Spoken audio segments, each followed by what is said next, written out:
Hi guys, this is Darshan Khare reporting live from Pune. और आज हम हैं फाउंडेशन के लेक्चर नंबर 2 पर। कल और परसों लेक्चर नहीं ले पाए क्योंकि परसों नवरात्रि थी, सो घर पे पूजा वगैरह थी, और कल संडे था, सो संडे इसको नॉर्मली वी आर ऑफ। ठीक है, so welcome everybody. I guess सबको मैं विजिबल हूँ, ऑडियो वीडियो ठीक है? प्लीज एक बार मुझे बताइएगा फटाफट। हाय एवरीवन, हाय एवरीवन, बहुत सारे लोगों ने हाय भेजा है, अब सबको तो हाय हाय हाय हाय हाय हाय हाय। ये मई 21 के लिए और नवंबर 21 के लिए लेक्चर्स है, so don't worry. So good noon everybody. चलो स्टार्ट करते हैं। हमने अभी तक के क्या क्या देखा उसको हम पहले थोड़ा सा रिवाइज करेंगे, फिर उसके बाद में आगे बढ़ेंगे। सो अभी तक हमने क्या देखा? हमने सबसे पहली चीज देखी कि भैया लॉ की हिस्ट्री क्या है। एंशियंट इजिप्ट में पहले लॉ बनाया जाता था, और इंडिया का कॉन्स्टिट्यूशन ये सबसे बड़ा लॉ है जो हम देखते हैं। उसके बाद में हमने सेकंड चीज देखी थी, लॉ क्यों बनाते हैं। तो हम हमेशा देखते हैं कि लॉ ये हमेशा सिचुएशन बेस्ड होता है। Situation demands the law. अगर सिचुएशन सही रहेगी तो लॉ बनाने की जरूरत नहीं है, पर सिचुएशन डैमेजिंग रहेगी तो हम लॉ बनाएंगे। इसके लिए मैंने आपको कई एग्जांपल दिए थे, जैसे इंडियन मोटर व्हीकल एक्ट 1988। साथ में मैंने एग्जांपल दिया था आपको भोपाल गैस ट्रेजेडी का, हमने एक वीडियो देखा था जो था 1983 वाला। फिर उसके बाद में हमने तीसरा लॉ देखा था, दैट इज डाउरी एक्ट 1961 वाला। और चौथा लॉ देखा था प्रिवेंशन ऑफ टेररिज्म एक्टिविटी पोटा, जो था 2002 वाला, जो पार्लियामेंट के ऊपर हमले की वजह से बनाया गया था। यह चीज होने के बाद में हमने एक सेंटेंस लिखा था कि law is not made for preparation sake, situation demands the law. Situation law demand करती है, इसलिए हम लॉ बनाते हैं, अदरवाइज हम लॉ नहीं बनाते। और फिर उसके बाद में हमने नेक्स्ट चीज देखी थी, लॉ 4 फैक्टर के ऊपर डिपेंड होता है, safety, benefit, not at the cost of other and ethics. ठीक है, उसमें से सेफ्टी, बेनिफिट और not at the cost of other से हमारा हो चुका था। आज हम जाने वाले थे इथिक्स के ऊपर। मैंने उस दिन आपको इथिक्स का डेफिनेशन नहीं दिखाया था, आज हम इथिक्स के ऊपर जाने वाले थे। तो बच्चों आ जाओ, शुरू करते हैं इथिक्स से। Let's go. आगे परसों का सब याद है? मुझे एक बार फैक्टर्स ऑफ लॉ कमेंट में बताइए फटाफट फटाफट सब लोग। ठीक है, कितने फैक्टर्स है जिसके ऊपर लॉ डिपेंड करता है? चारों फैक्टर्स एक बार कमेंट में लिखिए फटाफट फटाफट।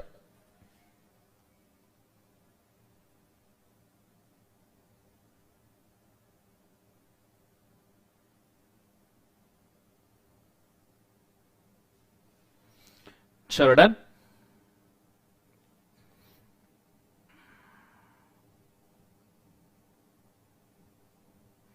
फटाफट फटाफट कमेंट में डालो everybody. There is a second lecture लिखा है बेटा टाइटल में, टाइटल तो पढ़ो कम से कम।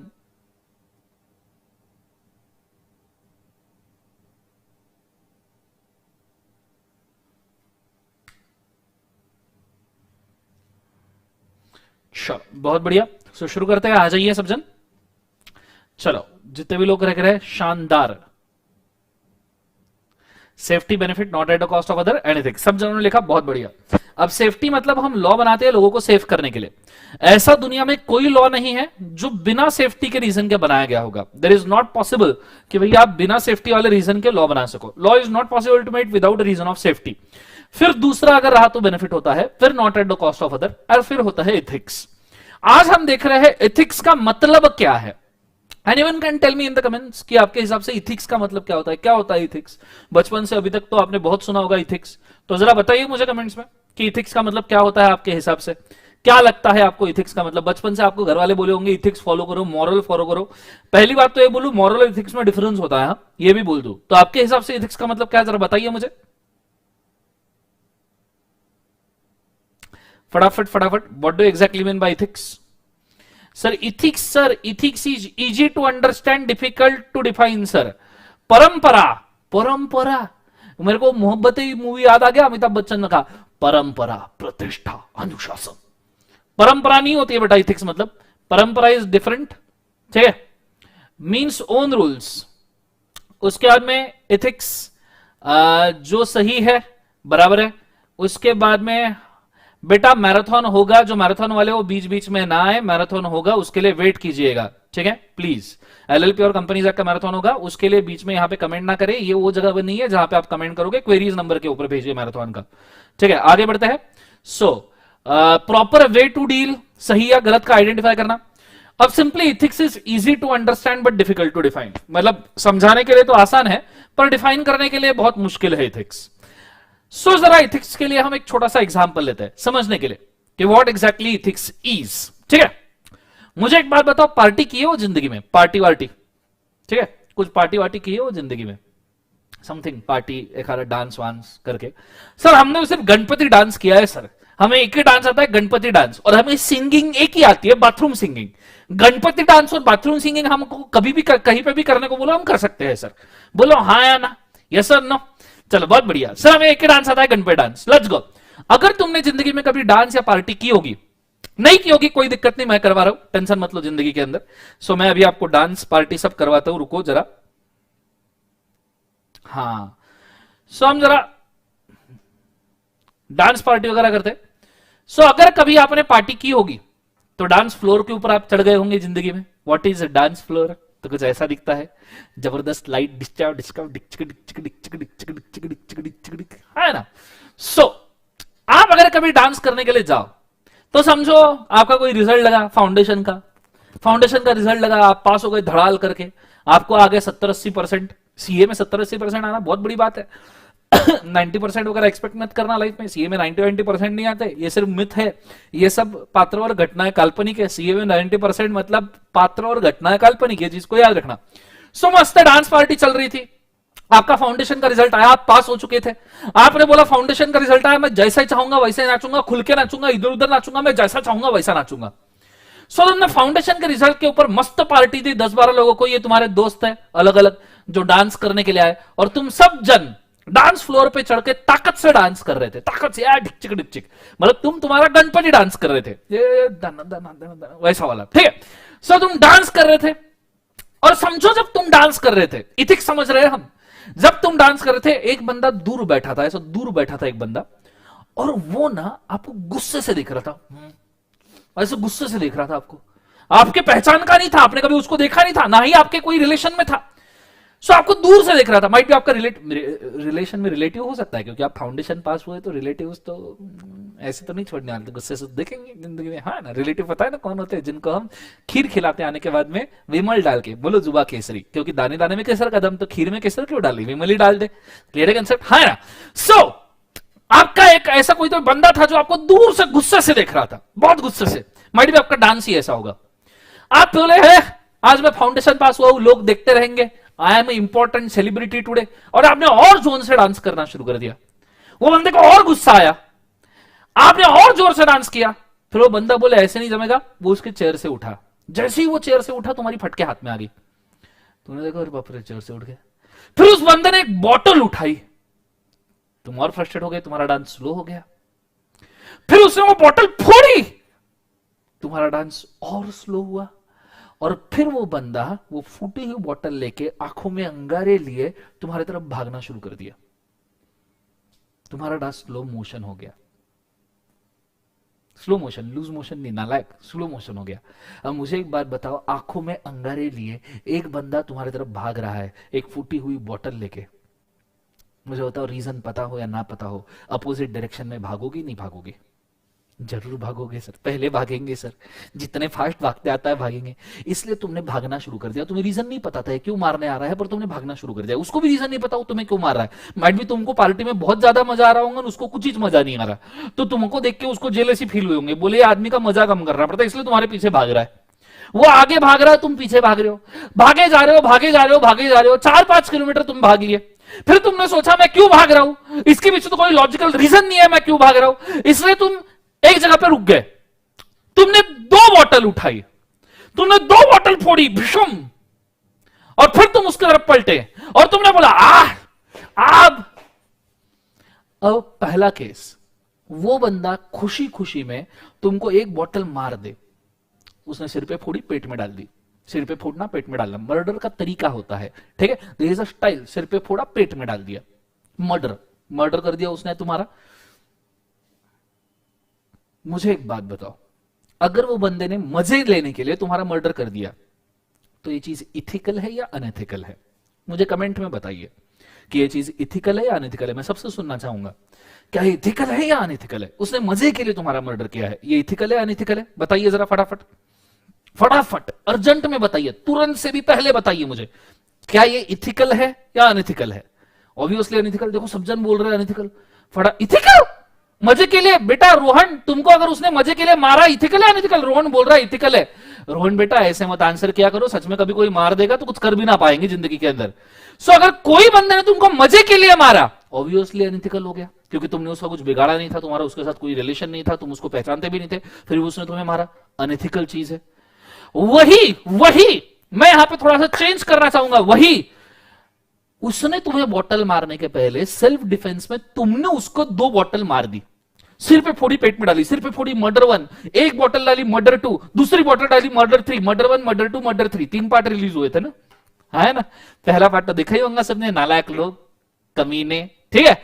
सो उसने सिर पे बॉटल फोड़ी और पेट में डाली, तुमने सेल्फ सिर पे बॉटल फोड़ी, पेट में डाली, सेल्फ डिफेंस में, कि भैया अगर तुम नहीं मारते तो वो तुम्हें बॉटल मार देता था। सेल्फ डिफेंस में तुमने उसको बॉटल मारी, सिर पे फोड़ी, पेट में डाल दी, मर्डर 1, मर्डर 2, मर्डर 3।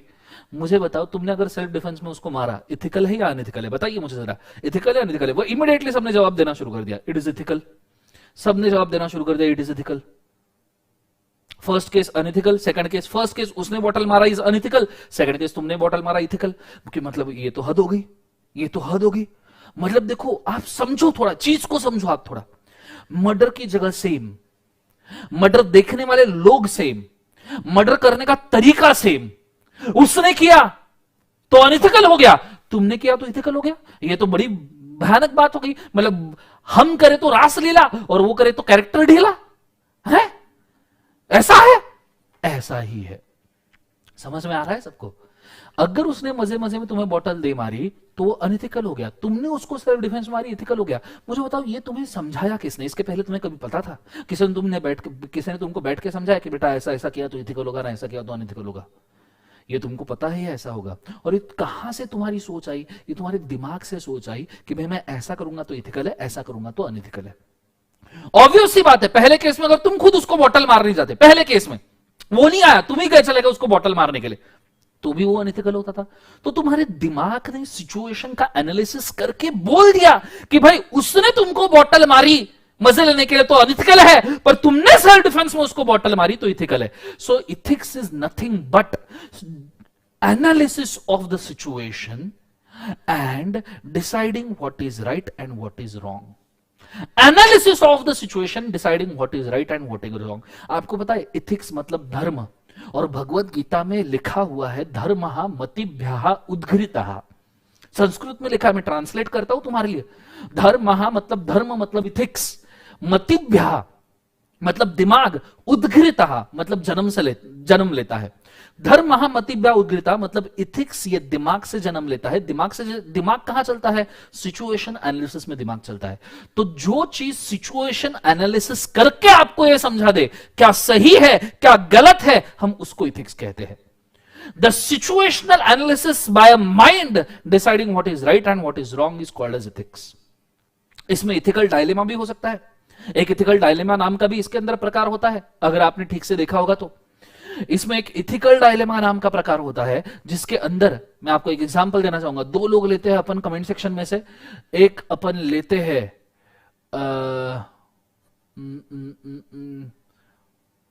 प्रतोष करके एक बंदा है, उसको हम ले रहे हैं, और दूसरा हम ले रहे हैं नीरज। एक है प्रतोष और दूसरा है नीरज, और एक और बंदा हमको लगेगा प्रवीण, ठीक है। सो प्रतोष, नीरज और प्रवीण, ये 3 बंदे हैं समझो। Let's go. तुम डिस्क में लगे होंगे, डिस्को बंद, ठीक है, डिस्को बंद। रात के 11 बज गए, डिस्को, आंटी पुलिस बुला लेगी, डिस्को बंद, ठीक है, आंटी पुलिस बुलाए, डिस्को नहीं शुरू रख सकते। सो प्रतोष, नीरज और प्रवीण, ठीक है। समझो प्रतोष, नीरज, प्रवीण तीनों बहुत सुपर फास्ट दोस्त थे, एकदम सुपर फास्ट, टोटल दोस्ताना नहीं, सॉरी दोस्ताना नहीं, सॉरी, हाँ ऐसा कुछ नहीं। सो एकदम सुपर फास्ट दोस्त थे, एकदम तगड़े, best friends for ever, BFF, best friends for ever थे। ये एक दूसरे के नाम पे स्टोरी वोरी डालते थे, एकदम जिंदगी इसकी मस्त चल रही थी, दिल चाहता है वाली जिंदगी मिलेगा ना दोबारा वाली। तीनों मस्त दोस्त थे। लेकिन इसमें से जो प्रतोष था ना, कार्यक्रम की पात्र और घटनाएं काल्पनिक है, इसका वास्तविक जीवन से कोई संबंध नहीं है। यदि किसी घटना के साथ समानता होती है तो मात्र संयोग कहा जाएगा। प्रतोष, नीरज समझ में आ रहा होगा, आएगा सबको, प्रवीण तीनों को समझ में आ रहा होगा, पात्र घटनाएं काल्पनिक। सीरियसली लेना मत, ऐसे अपन बहुत सारे एग्जांपल क्रिएट करते हैं, ठीक है, तो इसको टेंशन लेने का नहीं। सो प्रतोष, नीरज और प्रवीण एकदम फास्ट फ्रेंड। इसमें से प्रतोष था ना, वो बड़ा खतरनाक आदमी था, उसको ना ऐसे स्टंट वंट एड्रेनालाइन रश चाहिए था उसको, तो उसको स्टंट वंट करने की बहुत इच्छा थी। बहुत सारे स्टंट उसने ट्राई किए, स्काई डाइविंग, बंजी जंपिंग, वो सांडों के सामने भागना, वो जिंदगी मिलेगा ना दोबारा में है ना, वो सांडों के सामने भागते हैं, उसके बाद में डीप सी डाइविंग वगैरह, ऐसा प्रत्युष बहुत सारी चीजें ट्राई कर रहा था। एक दिन उसको ट्राई करना था, फू फू मतलब सिगरेट नहीं, नालायक चरसी लोग, फू मतलब वो नहीं क्या मुंह में रॉकेल भरते हैं और फिर वो मशाल पे फू करते हैं तो ऐसी ज्वाला भड़कती है, देखा होगा तुमने, हाँ है ना, ये सुनो, भड़कती है नहीं भड़कती है, सबको पता ही होगा ऑब्वियसली। सो प्रतोष ने वो उसको स्टंट ट्राई करना था, ठीक है। और जो नीरज था, नीरज नीरज नहीं, चलो प्रवीण लेते, प्रतोष प्रवीण एक पीपी पर से शुरू होता है। प्रवीण को ना स्विमिंग सीखना था, स्विमिंग सीखना था, ठीक है। स्विमिंग सीखना था तो प्रवीण किधर भी डाइव करने के लिए रेडी था। अब इन तीनों में से जो नीरज था ना, उसका एक फार्म विला था, समझो गोवा में नीरज का एक विला है, मैं नीरज के लिए गोवा में विला बना दूं, ठीक है, 2-4 करोड़ का अच्छे से, तो जरा बोर्ड के ऊपर ध्यान देना, ये ऐसे मस्त विला नीरज का गोवा में, ठीक,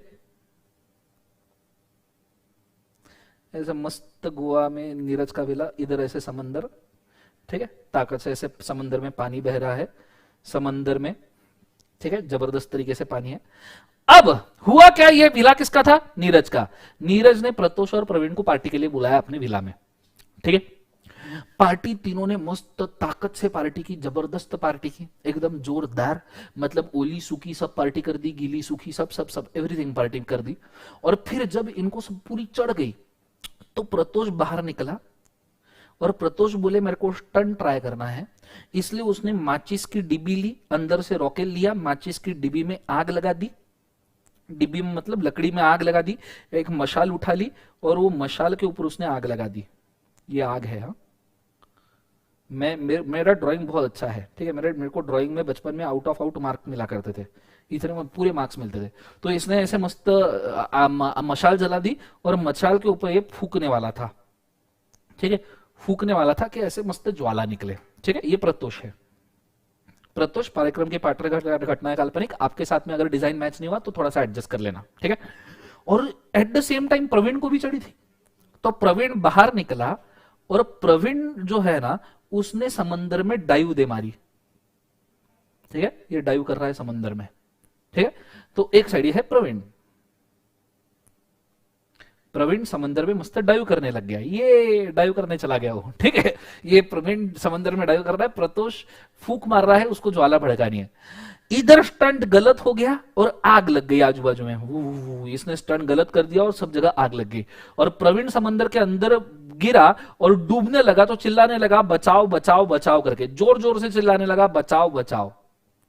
अब बचा कौन, तो नीरज। नीरज बेचारा अकेला था, उसने देखा कि ये दोनों पी के तमाशे कर रहे हैं, दोनों के दोनों लोग पी के तमाशे कर रहे हैं, और नीरज को समझ में नहीं आया, इधर ये जल रहा था, इधर ये पानी में डूब रहा था, नीरज को समझ में नहीं आ रहा क्या करूं, उसको इसको बचाऊं या इसको बचाऊं, किसके पीछे भागू। नीरज गॉट कंफ्यूज्ड, ठीक है, दोनों बेस्ट फ्रेंड थे।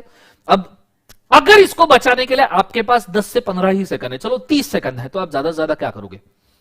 अब कुछ बहुत स्मार्ट लोग रहते हैं, वो बोलेंगे सर प्रतोष को लेके कूदेंगे समंदर में, फिर उसमें से प्रवीण को बचा लेंगे। समझ में आ रहा है सबको, हाँ ना। ऐसे होंगे लोग जो ये इतना खतरा है, 20-30 सेकंड है भाई बचाने के लिए, 20-30 सेकंड में एक्ट नहीं किया, अब 20-30 सेकंड में जलने वाले आदमी को तुम हाथ से पकड़ के समंदर में कूदोगे, वाह वाह वाह वाह नालायक लोगों। सो ऑब्वियस सी बात है कि तुम प्रतोष को लेकर नहीं कूदोगे। अब क्या करोगे तुम, प्रतोष को संभालोगे या नहीं प्रवीण को संभालोगे। अब इसमें डिसीजन लेना मुश्किल है, दो बेस्ट फ्रेंड में से किसको बचाओ, डिसीजन लेना मुश्किल है। ऐसा हो सकता है कि नीरज बोलेगा तो ये तेल लेने के दोनों के दोनों, मैं जा रहा घर पे, मेरे को कोई लेन देन नहीं, इतना प्रेशर मेरे से हैंडल नहीं होता है, बा मैं मां माता रहा, इन दोनों को बचा ले, मैं जा रहा। हो सकता है ऐसा कि भाई कोई बोले, पर ऐसा नीरज बोले, तो ये हो गया इथिकल डायलेमा। इथिकल डायलेमा मतलब दो अनइथिकल चीजों में से एक चीज सिलेक्ट करनी है या दो इथिकल चीजों में से एक चीज सिलेक्ट करनी है, तो आदमी जो कंफ्यूजन फेस करता है उसे कहते हैं इथिकल डायलेमा। क्लियर है। सो इथिक्स मतलब क्या, मैं चाहूंगा सब जन इसको नोट करके रखे, ठीक है, कि इथिक्स मतलब क्या। इथिक्स का बहुत सिंपल मतलब होता है बेटा, analysis of a situation by mind and deciding right और wrong thing is called as ethics. And ethical dilemma confusion for confusion, देखो इथिकल अनइथिकल में कभी कंफ्यूजन नहीं होता, तब तो फिक्स होता है कि भैया इथिकल करना है, क्लियर है कंसेप्ट। लेकिन कंफ्यूजन कब होता है, दो इथिकल चीजें या दो अनइथिकल चीजें, इसमें कंफ्यूजन होता है। तो मैं चाहूंगा सब लिखे, एक नोट डालिए, इथिक्स मीन्स, सब जन लिखेगा,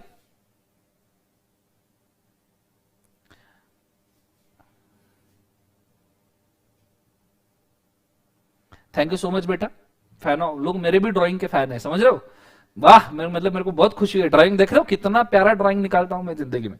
तो लिखना ethical dilemma, sorry, ethics means analysis of the situation by mind, analysis of the situation by mind and decide between right and wrong, and decide between right and wrong is called as ethics, is called as ethics। मेरे computer पे comments नहीं आ रहे हैं, is called as ethics। तो मैं जरा phone में lecture open कर लूं, मेरे कंप्यूटर पे कमेंट्स नहीं आ रहे हैं, is called as ethics। तो मैं जरा फोन में लेक्चर ओपन कर लूं। चलो डन, डन, ओके, ये हो गया। फिर लिखो इथिकल डायलेमा। लिखना ethical dilemma means, ethical dilemma means, ethical dilemma means decision between two ethical things, selection between two ethical things, or between two unethical things, selection between two ethical things or two unethical things। Basics of law चल रहा है बेटा राधिका, अभी तक हमने कोई chapter शुरू नहीं किया है, सिर्फ लॉ क्या है ये समझ रहे हैं। Selection between two unethical things is called as, पहला कॉन्ट्रैक्ट एक्ट बेटा, contract sale of goods partnership, फिर कंपनी और एलएलपी, इस तरीके से जाएंगे। Decision between two ethical things और two unethical things and confusion regarding the same, confusion regarding the same is called as ethical dilemma, is called as ethical dilemma। Done everybody. So हमारे ethics वाला भी parameter यहां खत्म हुआ। तो चार चीजें हमको लगती है कोई भी लॉ बनाने के लिए, safety, benefit, not at the cost of other and ethics. ठीक है, अब इसमें से मैं आपको पहले ही मेंशन कर दूं कौन सी दो चीजें लॉ में लिखी होती है और कौन सी दो लिखने की जरूरत होती है। मुझे पूरा ध्यान बोर्ड के ऊपर चाहिए।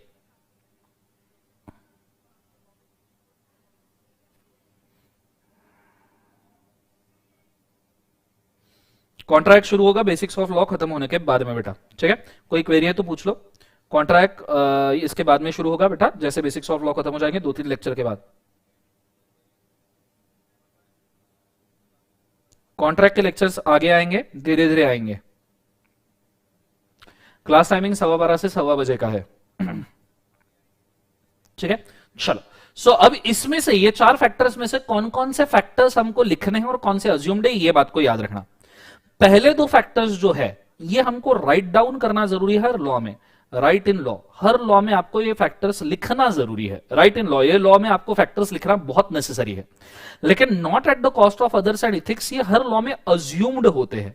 अज्यूम्ड क्यों होते हैं? किसी लॉ में ऐसा नहीं लिखा जाता this law is very ethical. आप हर लॉ ओपन करके देख लो, कहीं पे भी ये नहीं लिखा जाता कि this law is very ethical, you need to follow this. अगर लॉ बना है तो ये अज्यूम्ड है कि वो इथिकल है और वो खुद के कॉस्ट के ऊपर ही फॉलो करना है। ऑब्वियस सी बात है, आप जब लॉ पढ़ते हो तो ये पता होता है कि जो भी इससे बेनिफिट मिलेगा मेरे कॉस्ट पे मिलेगा। ये अज्यूम्ड है, ह्यूमन मेंटालिटी है, और ये लॉ इथिकल ही होगा क्योंकि इथिक्स फॉलो करने के लिए तो लॉ बनाया जाता है। क्लियर है कंसेप्ट? तो ये चीज को आपने बड़े अच्छे तरीके से याद रखना।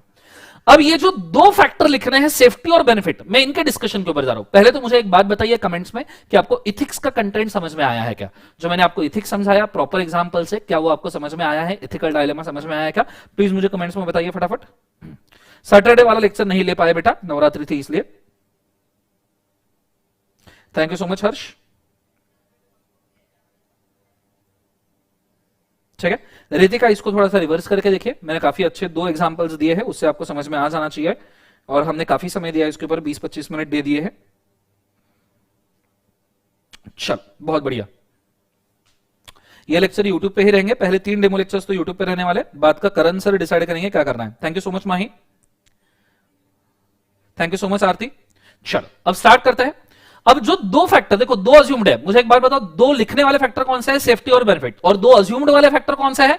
Not at the cost of other and ethics. Clear है कंसेप्ट? अब इसमें से सेफ्टी और बेनिफिट लिखना है तो मैं थोड़ा सा आपको एक यहां टास्क दे रहा हूं, ये बताने का कि कौन सी चीज लॉ बन सकती है और कौन सी चीज लॉ नहीं बन सकती। तो मैं कुछ 4 परम्यूटेशंस लॉ बना रहा हूं, 4 ड्राफ्ट बना रहा हूं लॉ के। समझो अभी कोई लॉ बना रहे, लॉ क्रिएट कर रहे, लिख रहे उसको। एक पहला ड्राफ्ट है, दूसरा ड्राफ्ट है, तीसरा ड्राफ्ट है, चौथा ड्राफ्ट है। आपको बोलना है कौन सी चीज लॉ बन सकती है, इज इट लॉ, ये आपको बोलना है। हमने पहला ड्राफ्ट लिखा जिसके अंदर कहीं पे भी सेफ्टी का भी जिक्र नहीं है, ना ही बेनिफिट का जिक्र है, मतलब ऐसा ड्राफ्ट बनाया जिसमें ना ही सेफ्टी बोली है ना ही बेनिफिट बोला है। मुझे बताइए क्या है लॉ बन सकता है, whether it can be a law. तो बेटा इसके लिए बहुत सिंपल आंसर रहेगा, हर लॉ बनाने के पीछे का सबसे बेसिक मकसद होता है सेफ्टी। बिना सेफ्टी के लॉ नहीं बन सकता। तो ऑब्वियस सी बात है, क्या ये लॉ बन पाएगा? तो आंसर है नो, द फर्स्ट वन, ये लॉ नहीं बन सकता, बिकॉज प्राइम इंपॉर्टेंट वाला सबसे इसेंशियल फैक्टर क्या है? सेफ्टी, जो खुद ही एब्सेंट है। क्लियर है आंसर?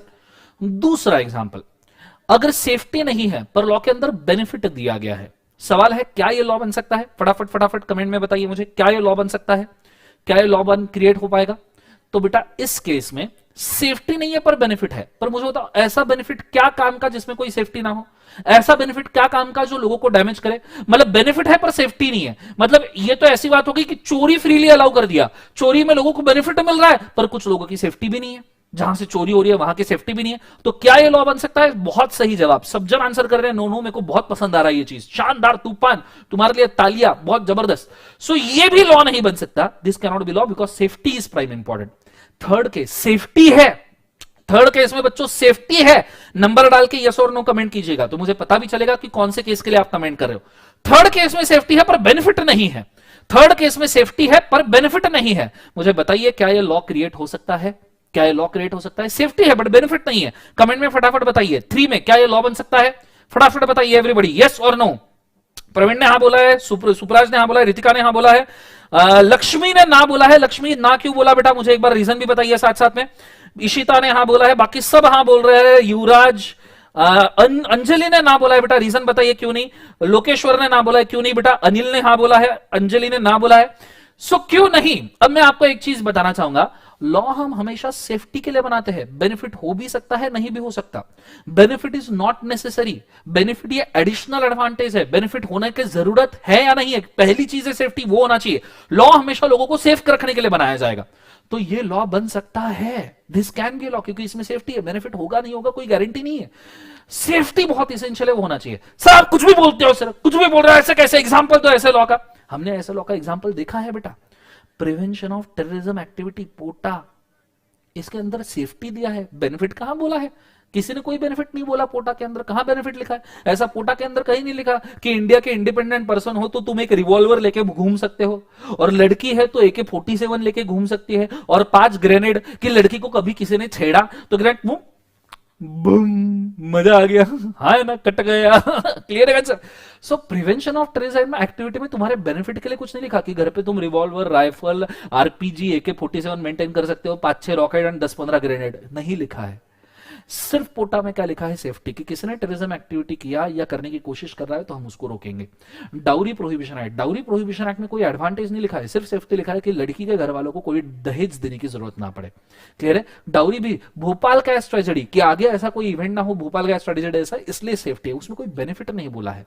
क्लियर है आंसर? और अगर वो कंपेंसेशन की बात कर रहे हैं तो वो भी डैमेजेस की बात करें कि लोग सेफ रहे, जिनके घर पे हादसा हुआ है कि लोग मर गए, उनको पैसे देके उनकी फैमिली को सेफ रखा जाए।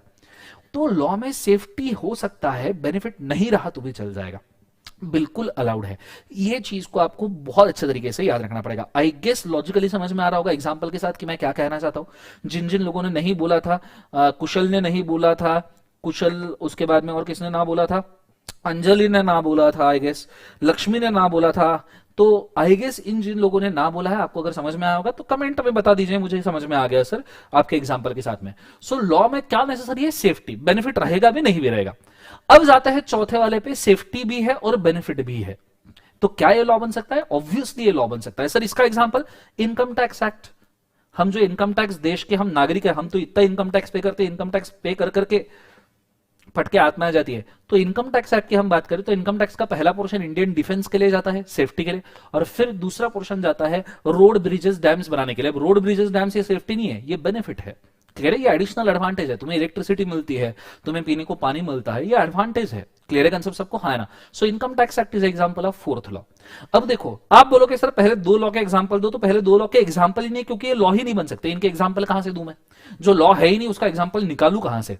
तो जो बन सकते मैंने एग्जांपल दे दिए, पोटा और इनकम टैक्स। अब इसमें भी अगर मैं प्रेफरेंस देखो कि कौन सा लॉ बनना चाहिए, बेटर लॉ कौन सा है, तो भैया 4th नंबर का लॉ ऑलवेज बेटर है। 4th नंबर का नहीं बन सकता तो 3rd नंबर का बनाना चाहिए, पर आपको maximum number of laws maximum number of laws पूरे इंडिया में 300-400 लॉ होंगे इंडिया में टोटल ऑल ओवर, उसमें मैक्सिमम नंबर ऑफ लॉ आपको लॉ 3 के कैटेगरी में ही दिखेंगे, जिसमें सिर्फ सेफ्टी लिखा होगा, बेनिफिट बहुत रेयरली।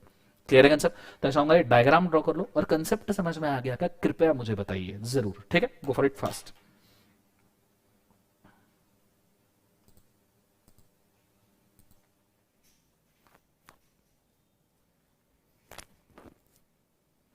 लोकेश्वर बहुत बढ़िया बेटा, थैंक यू सो मच। कुशल फटाफट लिख लीजिए। और एक बात याद रखिएगा, मैं पढ़ाते वक्त ना लिखना, पढ़ाते वक्त आप सिर्फ कंसेप्ट पे ध्यान दो।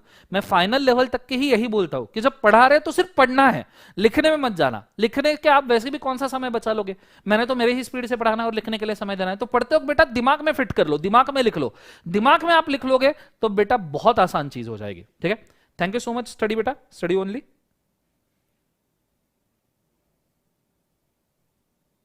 थैंक यू सो मच बेटा Mahi, thank you so much. Dhaval, May 21 नवंबर 21 के लिए Bhushaniya, thank you so much. Anil, वो ऑलरेडी कवर हो चुका है मानस, एक बार लेक्चर वापस से देखिए। सुगा हमने वनडे रिवीजन में नीरज कवरअप किया है, वनडे रिवीजन के एंड में कवरअप किया है लास्ट में। सुगा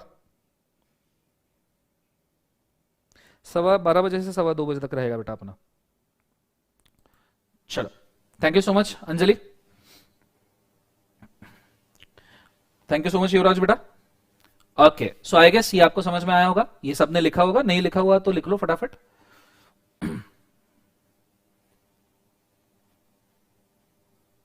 पेड कोर्सेज का डिटेल बेटा vsmartacademy.com के ऊपर आपको मिलेगा, और इसके लिए आप करण सर को थोड़ा कांटेक्ट कीजिए। करण सर जब लेक्चर में आएंगे आप उनको पूछ सकते हो कहां से करना है, he will surely tell you. मेरे बाद में शायद करण सर का ही लेक्चर होता है। Thank you so much Anil बेटा दिल्ली से, thank you so much Naresh, love you Anil. चलो बहुत बढ़िया, आई गेस सबका लिखना हो गया होगा, प्रेफरेंसेस भी सबने प्रॉपरली लिखे होंगे। अब यहां पे हमारा 2 लेक्चर में से, मतलब देखो 1.5 लेक्चर टेंटेटिवली हमारा सिर्फ एक चीज के ऊपर गया है कि लॉ क्या है, क्या फैक्टर है, क्यों बनाया जाता है, एग्जाम्पल्स क्या है। मतलब देखो आप कल का लास्ट लेक्चर का 1 घंटा और आज का नियरली हाफ आवर मैं सिर्फ एक चीज एक्सप्लेन कर रहा था, लॉ क्या है।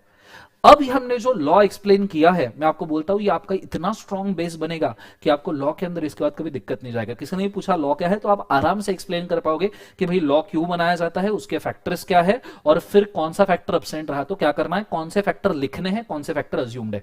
बिंदास ऐसा ठोक के आ जाना, कोई भी पूछे एग्जाम में पूछे बिंदास ठोक के आ जाना, ये पूरा थ्योरी क्लियर है कंसेप्ट। सेंटेंस मैंने लिखवा के दिए है, जो चीजें आपको चाहिए मैंने लिखवा के दी है। अब हमें एक स्टेप आगे बढ़ना जरूरी है, और अब मैं सबसे रिक्वेस्ट करना चाहूंगा कमेंट करना प्लीज बंद कर दीजिएगा, ठीक है? मैं सभी कमेंट्स के आंसर दूंगा अभी जो है, पर फिलहाल कमेंट करना बंद कीजिए, बिकॉज हम बहुत बहुत स्ट्रांग वाले एरिया में जा रहे हैं, और वो है कि भैया इंडिया में लॉ कैसे बनाया जाता है। बहुत स्ट्रॉन्ग एरिया है, बहुत स्ट्रॉन्ग एरिया। इंडिया में लॉ कैसे बनाया जाता है, हम इस कैटेगरी में जा रहे हैं, और मैं आपको यहां पे इतना जबरदस्त नॉलेज दूंगा कि फाउंडेशन के बच्चों को ये नॉलेज कोई नहीं देता। फ्रैंकली स्पीकिंग फाउंडेशन के बच्चों को ये ओपन करके कोई नहीं दिखाता, पर मैं यहां पे कोई भी चीज करने से डरने नहीं वाला। आपके नॉलेज के लिए जो चीज जरूरी है वो मैं यहां पे आपको दिखाने वाला हूं। So will go for our foundation वाला एलिमेंट, ठीक है? ठीक है, फाउंडेशन के अंदर अपन बाकायदा हमारे बेसिक्स वाले चीज के ऊपर जाएंगे यहां पे बच्चों, ठीक है? आ जाइए, सब चीजें मैंने ऑलरेडी बना के रखी है।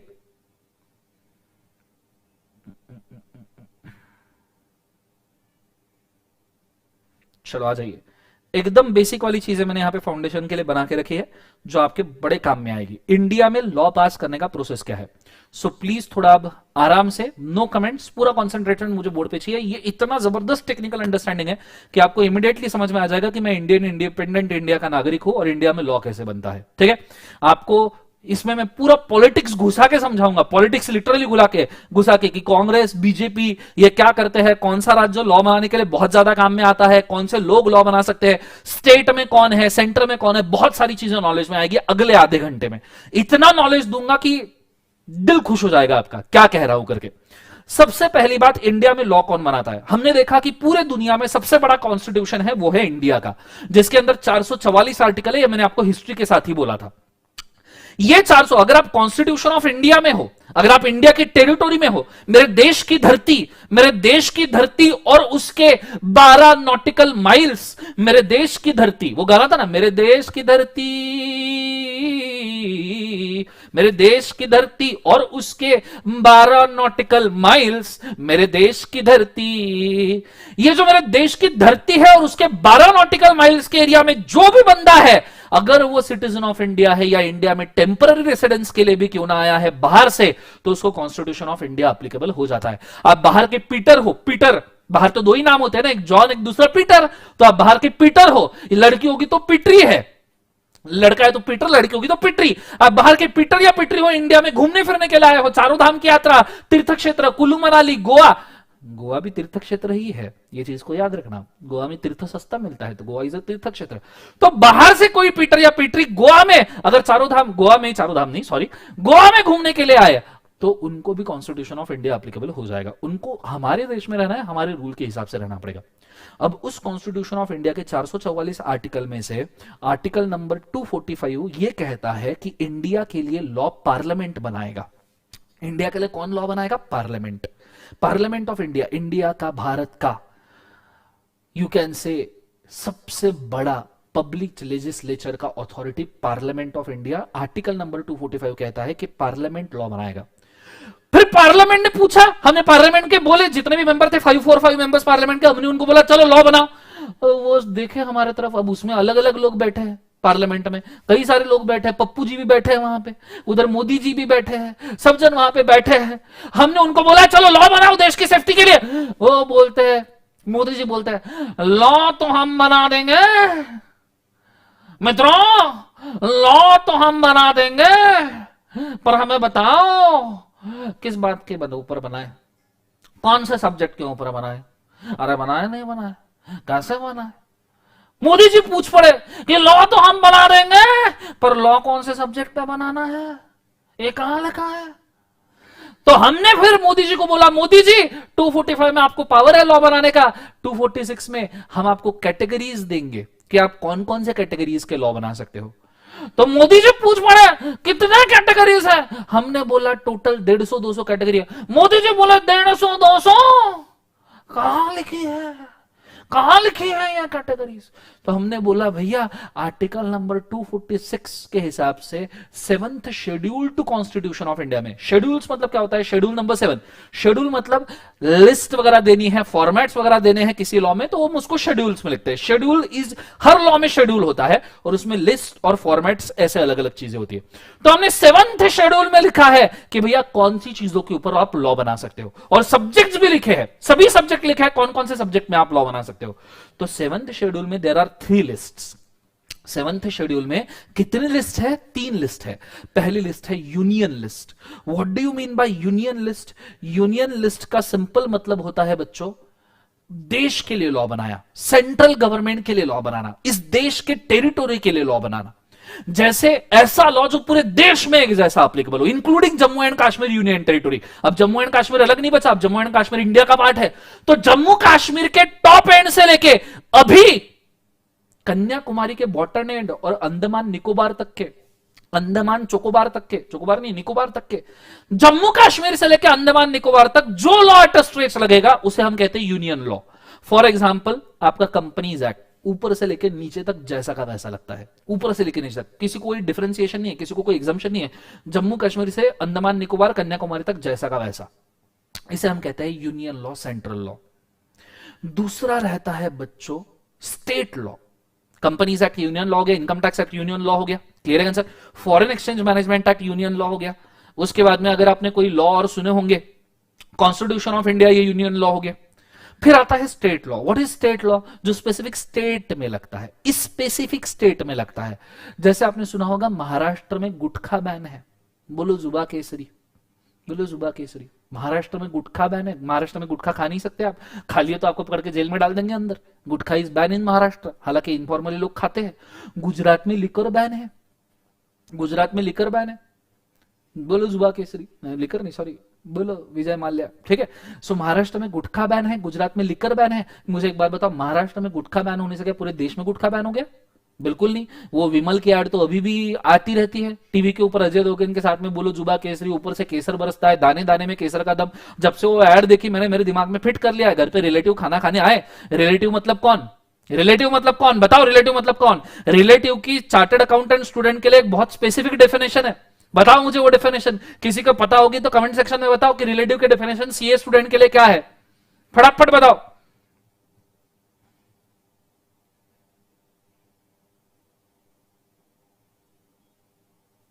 एडिटर बॉय बेटा मजाक मजाक में ही पढ़ना चाहिए, ठीक है। उसके सिवा आपको जिंदगी भर याद नहीं रहेगा। हंसते हंसते बनाई हुई मेमोरी लाइफ टाइम याद रहती है, अदरवाइज याद नहीं रहती। और जो कंटेंट अपन डिलीवर कर रहे हैं, आप कहीं पे भी देख लेना, एडिटर बॉय आपको ये कंटेंट नहीं मिलने वाला। फाइनल लेवल तक पढ़ा रहे हैं 10 साल से, यहां उठ के आगे मुंह लेके बोले आप सिर्फ मजाक कर रहे हो, पढ़ाते नहीं हो। जाओ फिर, कोई दिक्कत नहीं, enjoy.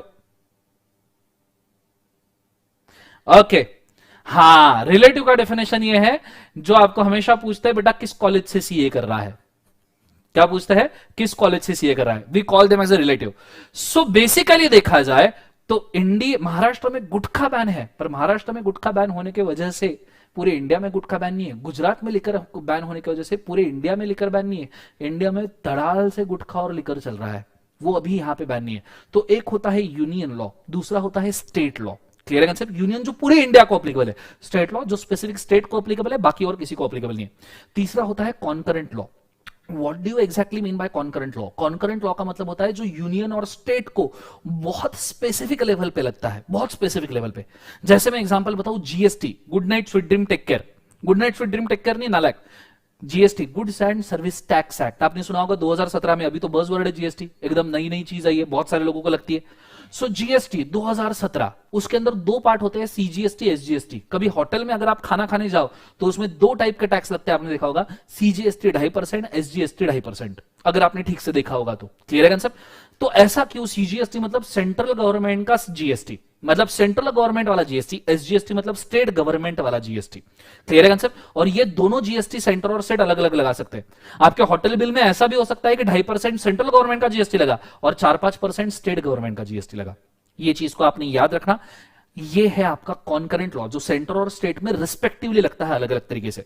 So simply synopsis of the case, overall में कहना क्या चाहता हूं, कॉन्स्टिट्यूशन ऑफ इंडिया में, कॉन्स्टिट्यूशन में 444 आर्टिकल है, उसमें से 245 नंबर के आर्टिकल के अंदर लिखा है पार्लियामेंट लॉ बना सकता है, और 246 में स्पेसिफाइड कैटेगरीज में लिखा हुआ है कि भैया 7th शेड्यूल में 3 टाइप के लॉ बन सकते हैं। 7th शेड्यूल में 3 टाइप के law, union law, concurrent law और स्टेट लॉ। सर हम तब से देख रहे हैं, आपने सब बोल दिया, पर ये 97, 47 और 66 ये आपने नहीं बोला। तो बेटा मोदी जी ने हमसे क्या पूछा था, याद है? मोदी जी ने क्या पूछा था कि हम कौन सा सब्जेक्ट में लॉ बना सकते हैं। मोदी जी ने हमसे पूछा, बताइए कौन सा सब्जेक्ट में लॉ बनाए। तो भैया ये सब्जेक्ट के नंबर है, 97 सब्जेक्ट लिखे हैं यूनियन लॉ के अंदर, 47 सब्जेक्ट लिखे हैं कॉन्करेंट लॉ के अंदर, और 66 सब्जेक्ट लिखे हैं स्टेट लॉ में। हाथ के कंकड़ को आरसीक्यू, पढ़े लिखे को फारसी क्यू। कंटेंट बेटा, कंटेंट, आप सिर्फ कंटेंट देखिए, आपको समझ में आ जाएगा कि मैं क्या बोल रहा हूं। मैं आपके सामने लिस्ट ओपन कर रखता हूं, 7th शेड्यूल की कॉन्स्टिट्यूशन ऑफ इंडिया वाली प्रैक्टिकल लिस्ट। आप कॉन्स्टिट्यूशन ऑफ इंडिया की ही लिस्ट उठा के रखे हमने, ये देखिए 7th schedule article number 246 union list. और जो मैंने बोला था 97 टाइप के डिफरेंट सब्जेक्ट है जिसके ऊपर आप लॉ बना सकते हो। पहले सब्जेक्ट डिफेंस वाले, सेफ्टी वाले, देखो safety first, defence, naval, military, deployment, delimitation, naval, military, arm forces, atomic energy, central below, these are the subjects. ये सब्जेक्ट्स है जिसके ऊपर आप लॉ बना सकते हो, और इनके नंबर ऑफ सब्जेक्ट कहां तक जाते हैं तो 97। एक सिंपल एग्जांपल देता हूं, समझने में आसान होगा। हमारे सिलेबस में कंपनीज एक्ट है, आप देखो यहां पे बोला है entry number 43, entry number 44, this is for creation of companies act. मतलब पार्लियामेंट ने यूनियन लिस्ट के एंट्री 43 और 44 से ये निकाला है कि हम कंपनीज के लिए लॉ बना सकते हैं। ये सब्जेक्ट है कंपनीज के लिए। देखो वर्डिंग्स क्या है, incorporation, regulation and binding up of trading corporation. Corporation मतलब companies, including banking company, insurance company, financial corporation. Banking company का example HDFC bank limited, banking company है, उसके लिए हम 43 एंट्री में ही बना सकते हैं। इंश्योरेंस कंपनी का example life insurance corporation of India limited, LIC, वो भी इंश्योरेंस कंपनी है, उसके लिए भी लॉ यहीं पे बना सकते हैं। 44 में regarding winding up of corporations object not confined to one state but including universities, not including universities, मतलब यूनिवर्सिटीज नहीं आएगा, वो छोड़ के जितने भी पूरे इंडिया में ऑब्जेक्ट चलाने वाले कंपनीज है उसके लिए लॉ हम 44 में बना सकते हैं।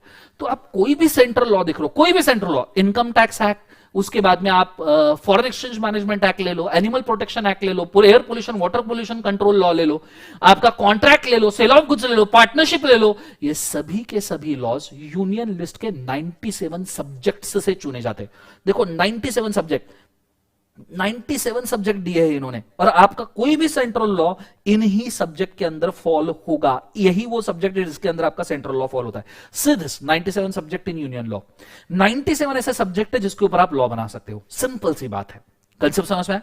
फिर आता है स्टेट लॉ। स्टेट लॉ में मैंने आपकी एंट्रीज लिखी थी 66 एंट्रीज कि आप स्पेसिफिक स्टेट, कल जाके वेस्ट बंगाल स्टेट चाहता है कि हम हमारे हिसाब से लॉ बनाएं, दिल्ली चाहता है हम हमारे स्टेट के लिए लॉ बनाएं। वैसे दिल्ली में एजुकेशन बहुत स्ट्रांग है तो दिल्ली वालों ने खुद के हिसाब से लॉ बनाने की कोशिश की, तो चलेगा, कोई दिक्कत नहीं, बिल्कुल चलेगा, जरूर चलेगा। तो यहां आप क्रिएट कर सकते हो बच्चों स्टेट लॉ। कंसेप्ट समझ में आए। और स्टेट लॉ के टोटल नंबर ऑफ एंट्रीज कितने हैं बच्चों? 66 एंट्रीज जो मैंने आपको बोले थे। और फिर स्टेट और सेंटर मिलकर लॉ बनाती है, जैसे जीएसटी कि स्टेट चाहे तो कुछ रूल्स चेंज करे, सेंटर चाहे तो कुछ रूल्स चेंज करे। इसके अंदर मैंने 47 एंट्रीज लिखे थे and here it comes, total 47 entries आते हैं कॉन्करेंट लॉ में। ये कंटेंट आपको फाइनल लेवल पे भी कोई नहीं बोलेगा, कोई आपको फाइनल लेवल पे नहीं बोलेगा। दूसरी बात, जो जो बोल रहे कि सर आप मजाक करते हो, मेरा पढ़ाने का तरीका ही मजाकिया है। आप जब आपके लाइफ में पीछे झांक के देखोगे ना, एक सिंपल चीज बोलता हूं आज के लिए, मतलब इसके बाद ये क्वेश्चन ही ना आए, मतलब जिनको फन एलिमेंट पसंद नहीं है और पढ़ना है, मैं आपको एक सिंपल सवाल पूछूंगा, पीछे आपके लाइफ में पीछे झांक के देखिए, कौन सी मेमोरीज आपको ज्यादा याद है? जरा बताइए मुझे, कौन सी मेमोरी ज्यादा याद है? जब आप बहुत ज्यादा प्रेशर में थे, बहुत ज्यादा स्ट्रेस थे, या आप बहुत ज्यादा खुश थे जब आपने एंजॉय किया? कमेंट करके बताइए कौन सी मेमोरीज आपको ज्यादा पसंद है, जब आप खुश थे, जब आप प्रेशर में थे। तो खुशी के मारे फन एलिमेंट के साथ में आप जो पढ़ोगे वो आपको ज्यादा देर याद रहेगा। दैट्स वाई पढ़ाना ही फन एलिमेंट, पर कंटेंट कहीं कॉम्प्रोमाइज नहीं होगा। मेरा कंटेंट फाइनल लेवल तक के देखना, एक भी जगह पे हमने कॉम्प्रोमाइज नहीं किया है, ठीक है? ये चीज को आपने याद रखना। हमेशा आपको वही मेमोरीज अच्छी लगेगी जो एंजॉयबल और फन मोमेंट है। मैं अगर आपको प्रेशर में पढ़ाऊं, बोर करूं, फ्रस्ट्रेट करूं और तुम रो और फिर लॉ को गालियां दो, फिर मुझे गालियां दो, मैं नहीं चाहता ये। अच्छे से पढ़ो, 2 मिनट ज्यादा लगेंगे पर मेमोरी ऐसी क्रिएट होगी जो कभी भूलोगे नहीं। क्लियर है कंसेप्ट सबको? हाँ ना? तो ये मेरा पढ़ाने का तरीका है, 2 लेक्चर में आप समझ गए होंगे। मैं फिलहाल चाहूंगा आप इसको लिख के रखिए, go for it fast.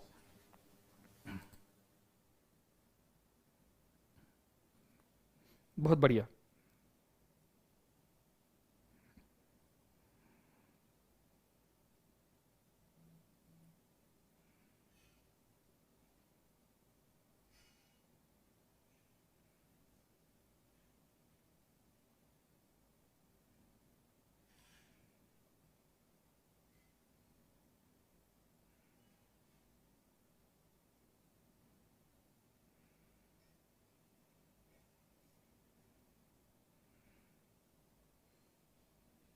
Thank you so much guys.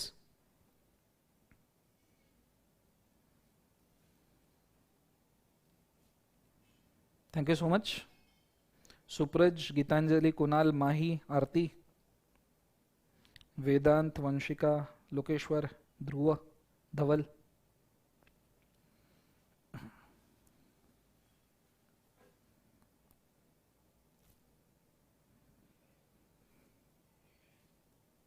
Thanks so much Neeraj. Supraja, I am very sorry Supraja, मेरे नाम प्रोनाउंसिएशन काफी गलत होते हैं नॉर्मली। ये समझ में आएगा? अच्छा मुझे एक बात बताना, ये समझ में आएगा जो मैंने अभी बोला आपके कितने टाइप के लॉ होते हैं, क्या कैटेगरीज ऑफ लॉ होते हैं? ये आप फाइनल के भी बच्चों को पूछ लो ना बच्चों, तो उनको भी ये शायद पता नहीं होगा। तो आपको ये समझ में आएगा, ये जरूर मुझे कमेंट में बताना।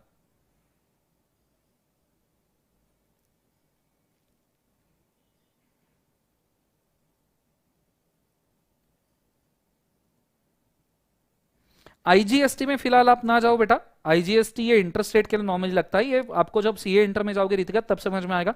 आईजीएसटी एक्सप्लेन करने बैठे तो कम से कम 3-4 लेक्चर आईजीएसटी के ऊपर ही चले जाएंगे। फ्री होगा या नहीं होगा ये करंट सर डिसाइड करेंगे बेटा, मैं नौकर आदमी हूं, मैं सिर्फ पढ़ाता हूं, गरीब आदमी हूं। चलो बहुत बढ़िया, समझ में आया तो आई एम वेरी हैप्पी।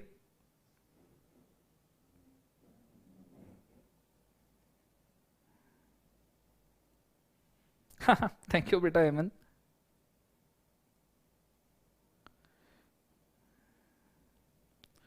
नहीं बेटा पता नहीं लोकेश्वरा, मैं एग्जाम के ऊपर नॉर्मली कमेंट नहीं करता हूँ, क्योंकि उसके ऊपर कमेंट सारे करने वाले बहुत सारे लोग हैं। आई नॉर्मली स्टिक टू कि बच्चों के लिए क्या बेनिफिशियल है और उनको अपन कहाँ हेल्प कर सकते हैं, इसी चीज़ के ऊपर। बाकी के एग्जाम वगैरह के ऊपर अपन नॉर्मली कमेंट नहीं करते। अपना काम है पढ़ाना, अपन बहुत ताकत से पढ़ाएंगे। अब इंस्टीट्यूट कुछ भी एक्सटेंड करे ना करे, पढ़ना तो सबको है। तो मैं सिर्फ इतना कर सकता हूँ कि मैं आपको अच्छे से पढ़ा सकता हूँ बेटा, उतना ही मेरे पावर में है।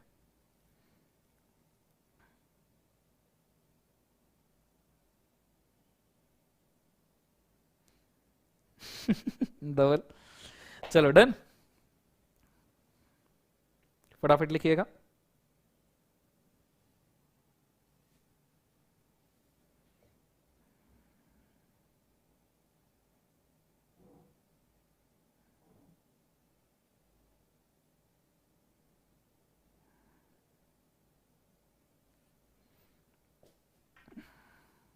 हो गया सबका?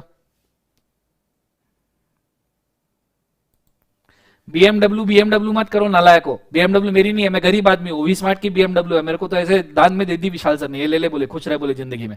गरीब आदमी हूँ मैं, कहाँ बीएमडब्ल्यू वगैरह, मैंने सोचा भी नहीं मेरी जिंदगी में। ठीक है, तो ये है हमारा लॉ का सिलेबस। लिखना हो गया आई गेस सबका, एवरीबडी?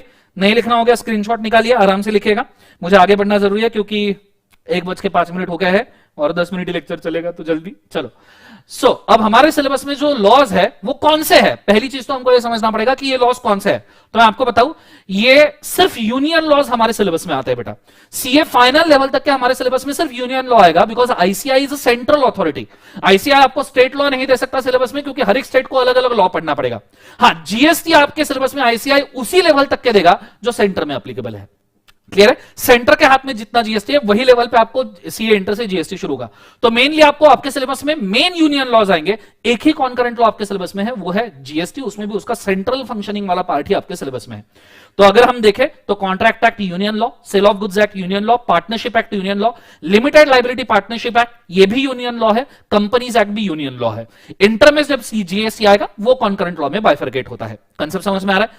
उसमें भी कंपनीज एक्ट के सिर्फ बेसिक्स फाउंडेशन को है, सेक्शन 1 से लेके 148 सीए इंटर को है और 149 से 470 सीए फाइनल लेवल को है। तो कंपनीज एक्ट आपका बेस लॉ है। जितना बड़ा कंपनीज एक्ट का हम यहां अच्छा स्ट्रक्चर बनाएंगे, उतना ज्यादा कंपनीज एक्ट आपको राइप अप करके देगा। क्लियर है? और फिर उसके बाद में आता है बेटा आपका कि हमें कौन कौन से लॉ हमने बनाया और कौन से ब्रिटिशर्स ने दिए। अब अगर मैं आपको सिंपली बोलूं तो ब्रिटिशर्स ने हमारे ऊपर रूल किया है 1775 1800 सेंचुरी से लेके 1947 तक। इस पीरियड में उन्होंने हमको 3 लॉज बना के दिए। अगर आप ठीक से देखो तो कॉन्ट्रैक्ट एक्ट 1872 वाला 150 साल हो गए इस लॉ को, अभी तक के जैसा का वैसा चल रहा है। Can you imagine? 150 साल हो गए अभी तक जैसा का वैसा चल रहा है। सेल ऑफ गुड्स एक्ट 1930 वाला, ये भी ब्रिटिशर्स देखे गए, अभी तक जैसा का वैसा चल रहा है। पार्टनरशिप एक्ट ये भी ब्रिटिशर्स देखे रखे, अभी तक वैसा का वैसा चल रहा है। दो ही लॉ ये हमने खुद के लिए बनाए हैं, जैसे कंपनीज एक्ट, एलएलपी एक्सेट्रा। पोबा ये आपको पढ़ने की जरूरत नहीं है, पोबा अभी है नहीं। तो यही लॉ हमने अभी पढ़ने हैं, कंपनीज एक्ट, एलएलपी। बचे हुए जो ब्रिटिशर्स ने बनाए, that is contract, sale of goods and partnership. ये एक चीज है जो आपको पता होनी चाहिए। ठीक है, अब मेरा एक बहुत बड़ा सवाल है, बहुत बड़ा सवाल। ठीक है, जैसे मैंने आपको बोला लॉ बनाए जाते हैं पार्लियामेंट में। मुझे एक बार बताओ, लॉ कहां बनाए जाते हैं? पार्लियामेंट में। एक लॉ का नाम मैं आपको यहां पे लिख के देना चाहूंगा, देख के आपको थोड़ी सी खुशी होगी। 2 मिनट के लिए सिर्फ रुक जाना बेटा, स्पैम ना कीजिए शशांक, मुझे आपको ब्लॉक करना पड़ेगा, वेरी सॉरी। जो भी स्पैम करेगा I have to block him. ठीक है, यूट्यूब पे पूरा सिलेबस शशांक शायद नहीं आने वाला, या आने वाला, ये करंट सर डिसाइड करेंगे। ठीक है, अब पूरा ध्यान मुझे बोर्ड के ऊपर चाहिए। जब आप स्पैम करते हो तो बच्चे, जितने भी बच्चे हैं उनका भी कॉन्सेंट्रेशन भंग होता है, मेरा भी पढ़ाते हो कॉन्सेंट्रेशन भंग होता है, तो प्लीज डोंट डू इट। ठीक है, अब मैं आपको यहां पे ये बोलना चाहूंगा, एक लॉ का मैं नाम लिखता हूं। हमने बोला पार्लियामेंट में लॉ पास होना चाहिए, तो मैं यहां पे नाम लिखता हूं, the institute of chartered accountants of India act 1949, lecture number 2। मैं आज आपकी एग्जिस्टेंस के ऊपर ही सवाल दे रहा हूं। आप सीए कोर्स कर रहे हो, आप जो सीए कोर्स कर रहे हो, it is governed by some specific law. Obviously कोई भी कोर्स ऐसे ही बाहर नहीं आता unless and until it is written in law कि इस देश में ये कोर्स चलेगा, ये कहीं लिखा होगा तो वो लॉ, वो कोर्स बनेगा। तो institute of chartered accountant of India act 1949 में लिखा है कि जो भी बंदा सीए की तीनों एग्जाम पास कर लेगा विथ आर्टिकलशिप, वो इंडिया में चार्टर्ड अकाउंटेंट बन सकता है और ऑडिट कर सकता है और प्रैक्टिस कर सकता है या जॉब कर सकता है। ये बोला है, ये बोला है institute of chartered accountants of India act में, ये लॉ में बोला है। अब मुझे एक बहुत बड़ा सवाल आया, मुझे एक बहुत बड़ा सवाल आया, मैं आपसे पूछना चाहूंगा, the institute of chartered accountants of India act 1949 में बना, हमें फ्रीडम कब मिला बेटा? टाइमलाइन पे अगर हम देखें टाइमलाइन पे, तो हमें फ्रीडम मिला 1947 में, 15 अगस्त को हमको फ्रीडम मिला। हम 15 अगस्त इसीलिए मनाते हैं क्योंकि इट इज इंडिपेंडेंस डे। अगर आपको याद होगा तो हम एक और डे मनाते हैं 26 जनवरी, ये भी हम एक डे मनाते हैं। कोई मुझे बोल पाएगा कमेंट सेक्शन में कि हम 26 जनवरी क्यों मनाते हैं? कृपया बोल के बताएं कि हम 26 जनवरी क्यों मनाते हैं, फटाफट बताइएगा सब जन। भाई सेलिब्रेट 26 जनवरी क्यों, स्कूल को छुट्टी होती थी 26 जनवरी को? एनीवन? फटाफट, कोई नहीं बताएगा कमेंट में। Republic day, what is Republic day? क्यों, मतलब उसको रिपब्लिक डे क्यों बोला जाता है? एनीवन? यस, नीलेश ने सही आंसर दिया है और एड धड़क धाकड़ ने सही आंसर दिया है। लॉ एनफोर्समेंट लोकेश्वर ने सही, बहुत सारे लोगों को पता है, चलो बहुत बढ़िया, खुशी हुई सुन के। 26 जनवरी 1950 को हमने ये डिसीजन पास किया, जो 1951 से इंप्लीमेंट होना शुरू हुआ। हमने ये डिसीजन पास किया 26 जनवरी 1951 को कि इंडिया का कॉन्स्टिट्यूशन ऑफ इंडिया लगेगा और इंडिया के कॉन्स्टिट्यूशन ऑफ इंडिया के हिसाब से हम जो भी लॉ बनाएंगे वो इंडिया में एप्लीकेबल होना शुरू होंगे। मतलब 26 जनवरी 1950 में हमारा पार्लियामेंट एग्जिस्टेंस में आया। हमारा क्या एग्जिस्टेंस में आया? पार्लियामेंट एग्जिस्टेंस में आया। देखो बहुत बड़ी विडंबना होने वाली है। सिंपल सी बात है, कॉन्स्टिट्यूशन ऑफ इंडिया के सिवा पार्लियामेंट आ नहीं सकता। जब कॉन्स्टिट्यूशन बनेगा तो पार्लियामेंट बनेगा। क्लियर है कंसेप्ट? कॉन्स्टिट्यूशन ही नहीं है तो पार्लियामेंट कहां से आएगा? जब भारत का संविधान ही नहीं है, ठीक है, तो भैया भारत का संसद कहां से आएगा? संविधान ही नहीं है तो संसद बन ही नहीं सकता, because parliament is nothing but representative. हमारे एमपीज है, जो खासदार होते हैं जिनको हम इलेक्ट करते हैं, वो पार्लियामेंट में बैठते हैं और हमको वोटिंग का राइट तो कॉन्स्टिट्यूशन ऑफ इंडिया में दिया है। अब कॉन्स्टिट्यूशन ऑफ इंडिया ही नहीं है तो हमारे पास वोटिंग का राइट ही नहीं है, तो पार्लियामेंट कहां से आएगा? तो सिंपल सी बात है, 1947 से लेके 1950 तक के पार्लियामेंट ही नहीं था इंडिया में, पार्लियामेंट था ही नहीं। और हमने अभी अभी पढ़ा, जस्ट 2 मिनट पहले, बहुत नॉलेज वाली चीज दे रहा हूं, गौर करके सुनना, तुम्हारे एग्जिस्टेंस का सवाल है। हमने अभी अभी पढ़ा कि आर्टिकल 245 और आर्टिकल 245 कहता है कॉन्स्टिट्यूशन का कि लॉ सिर्फ पार्लियामेंट बना सकता है, लॉ सिर्फ पार्लियामेंट बना सकता है। 1947 से लेके 1950 तक तो हमारे पास पार्लियामेंट था ही नहीं, देयर वाज नो पार्लियामेंट। तो मेरा एक सिंपल सवाल है, तो 1949 में जो तुम कोर्स कर रहे हो उसका लॉ जो बनाएगा 1949 में, वो किसने बनाया? क्योंकि कॉन्स्टिट्यूशन ही नहीं तो हम वोट ही नहीं कर सकते, वोट ही नहीं कर सकते तो मेंबर्स ऑफ पार्लियामेंट ही नहीं, मेंबर्स ऑफ पार्लियामेंट ही नहीं तो पार्लियामेंट ही नहीं, पार्लियामेंट ही नहीं तो 245 का पावर ही नहीं, 240 का पावर ही नहीं, तो 1949 में लॉ किसने बनाया? बताओ। क्या बात है, बहुत सारे लोगों को मालूम है। ये क्या ऑलरेडी लेक्चर देख के आए हैं नालायक लोग हैं? क्या ऑलरेडी लेक्चर देख के आया है सब जन? चलो बहुत बढ़िया। इस ड्यूरेशन में अंग्रेजों ने हमारे लिए काम करके गए थे, उन्होंने स्थापित किए थे प्रोविजनल असेंबली। कौन सा असेंबली स्थापित किए थे?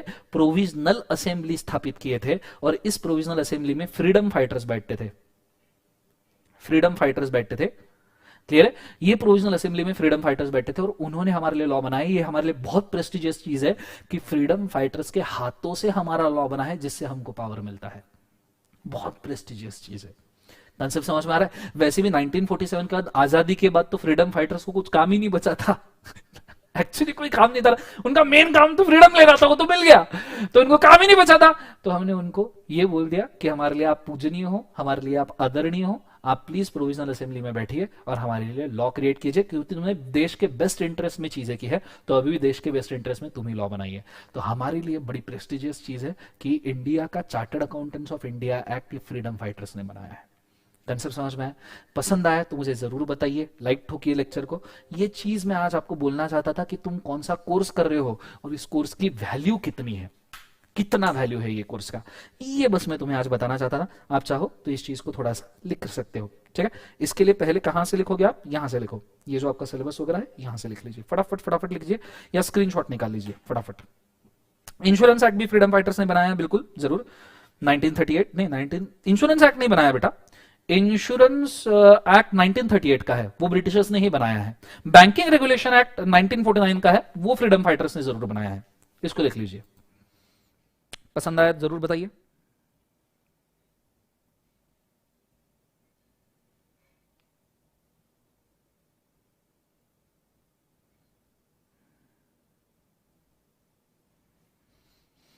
पूरा सिलेबस इंटर पे आएगा नहीं आएगा बेटा, करंट सर को पूछिए, मेरा डिस्क्रिप्शन नहीं है, शायद नहीं आएगा जहां तक मेरे को पता है।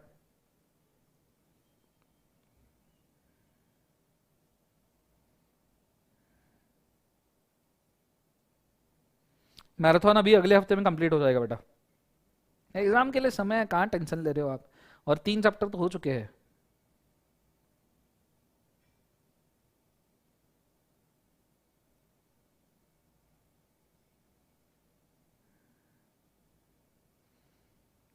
यस, बैंकिंग भी इन्होंने बना था।